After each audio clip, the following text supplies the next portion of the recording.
వద్దులేండి, ఈ మధ్యన నేను కొత్త గేయం రాశాను, వినిపిస్తాను వినండి. గేయమా? వినిపించి గాయం చేయండి, తప్పదు కదా.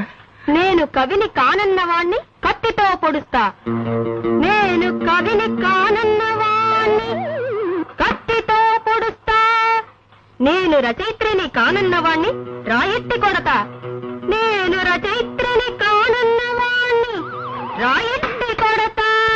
ఉంది నీ కవిత్వం వింటుంటే నా స్వేదరంధ్రాలన్నిట్లోనూ సూదులు గుచ్చుతున్నంత సంబరంగా ఉంది, నర్నరాలన్నిటికీ నిప్పెట్టినంత ఆనందంగా ఉంది.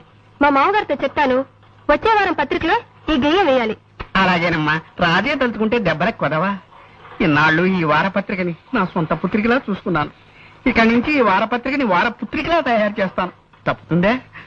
ఈ పదార్థం గురించి వంట వార్త వేయాలి. దీని పేరు బంగాళా భౌభౌ. బంగాళా భౌభౌ. కుక్కలాహారమా? కాదండి,